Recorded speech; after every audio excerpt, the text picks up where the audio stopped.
화면이 천천히 밝아지며 서울 여의도의 한 증권사 창구가 보입니다. 2026년 2월 2일 월요일 오전 9시 장이 열리자마자 증권사 전산망에는 붉은 숫자들이 폭포처럼 쏟아져 내렸습니다. 화면을 응시하던 한 투자자의 손이 미세하게 떨리기 시작합니다. 코스피 지수가 5% 넘게 급락하며 5천선이 무너지는 순간이었습니다. 외국인 투자자들은 그날 하루에만 유가증권 시장에서 3조 원이 넘는 물량을 쏟아냈습니다. 다음 날도 그 다음 날도 매도 행렬은 멈추지 않았습니다. 실거래일 동안 외국인이 내던진 금액은 무려 14조 원에 달했습니다. 그런데 이 거대한 물량을 누군가 받아냈습니다. 바로 개인 투자자들이었습니다. 2월 5일 하루에만 개인 투자자들은 6조 7천억 원어치 주식을 사들였습니다. 대한민국 증시 역사상 하루 순매수 최대 기록이 그날 깨졌습니다. 외국인이 역대 최대로 팔아치운 날, 개인은 역대 최대로 사들인 것입니다. 사람들은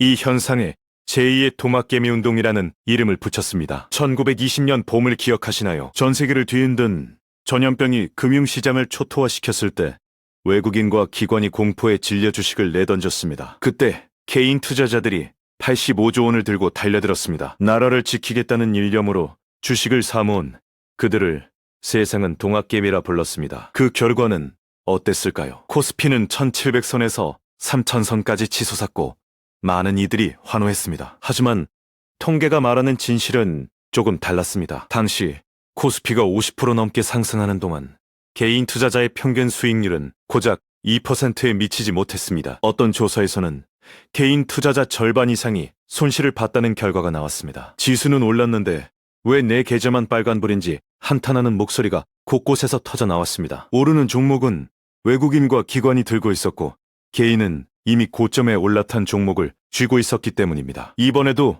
역사가 반복되는 것일까요? 2월 둘째 주 외국인이 집중적으로 내던진 종목을 살펴보면 답이 보입니다. SK하이닉스에서만 5조 원이 넘는 물량이 쏟아졌습니다. 삼성전자에서도 4조 7천억 원어치가 빠져나갔습니다. 두 종목 합쳐 10조 원 가까운 돈이 외국인 손에서 개인 손으로 이동한 것입니다. 개인 투자자들은 외국인이 버린 물량을 영혼까지 끌어모아 받아냈습니다. 투자자 예탁금이라는 지표가 있습니다. 쉽게 말해 증권 계좌에 넣어두고 투자 기회를 노리는 대기 자금입니다. 이 예탁금이 1월 말 처음으로 100조 원을 돌파했습니다. 2월 2일에는 111조 원까지 치솟으며 역대 최고치를 경신했습니다. 국내 주식거래 활동 계좌 수도 1억 개를 넘어섰습니다. 대한민국 국민 2명 중 1명은 주식 계좌를 갖고 있다는 뜻입니다. 그렇다면 왜 외국인은 그토록 급하게 팔아치웠을까요? 답은 태평양 건너에 있었습니다. 미국 기술주가 급락하면서 전 세계 투자 심리가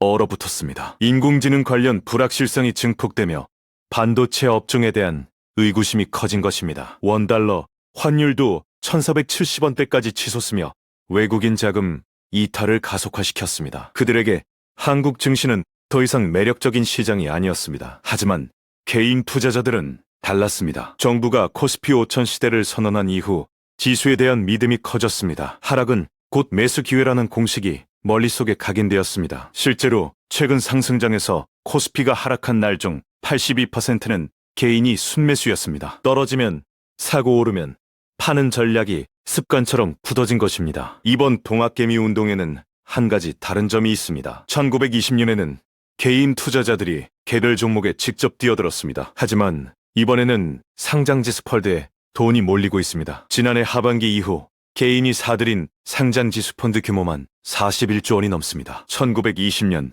동학개미 운동 시기 5조 원 남짓했던 것과 비교하면 7배 이상 증가한 수치입니다. 종목을 직접 고르기보다 지수 전체에 베팅하는 방식으로 전략이 바뀐 것입니다. 전문가들은 이 변화에 주목합니다. 개별 종목에서는 개인이 순매도로 돌아섰지만 상장 지수펀드를 통한 시장 노출은 오히려 늘어났다는 분석입니다. 겉으로 보이는 수급과 실제 개인의 시장 참여도가 다를 수 있다는 뜻입니다. 정부 정책에 대한 신뢰가 커지면서 개인 자금이 지수 추종 상품으로 쏠렸다는 해석도 나옵니다. 그러나 낙관만 할 수는 없습니다. 빚을 내서 주식을 사는 신용융자 잔고가 사상 처음으로 30조 원을 넘어섰습니다. 주가가 오를 것이라는 확신의 대출까지 받아 투자에 나선 것입니다. 문제는 시장이 예상과 다르게 흘러갈 때입니다. 주가가 하락하면 빚으로 산 주식은 강제 청산됩니다. 반대 매매가 쏟아지면 하락이 하락을 부르는 악순환에 빠집니다. 코스피 변동성 지수가 1920년 전염병 사태 이후 최고치를 기록했습니다. 시장이 그만큼 불안정하다는 신호입니다. 매수 사이드카와 매도 사이드카가 며칠 사이에 번갈아 발동되는 상황이 이를 증명합니다. 하루에 6% 넘게 오르락내리락하는 롤러코스터 장세가 이어지고 있습니다. 역사는 우리에게 무엇을 가르쳐 줄까요? 1920년 동학개미들은 지수를 지켜냈지만 개인 계좌는 지키지 못한 경우가 많았습니다. 외국인이 저점에서 사모은 우량주를 고점에서 개인에게 넘기는 패턴이 반복되었습니다. 지수의 승리가 곧 개인의 승리를 의미하지 않았습니다. 이번에는 무엇이 다를까요? 개인 투자자들이 과거의 실수를 교훈 삼아 분산 투자와 장기 투자 전략을 택하고 있다는 점은 희망적입니다. 개별 종목 대신 지수 전체에 투자하는 상당 지수 폴드 중심 포트폴리오는 변동성을 완화하는 효과가 있습니다. 하지만 과도한 레버리지와 빗투자는 여전히 위험 신호로 남아 있습니다. 외국인이 떠난 자리를 개인이 채운다는 것은 무엇을 의미할까요? 누군가는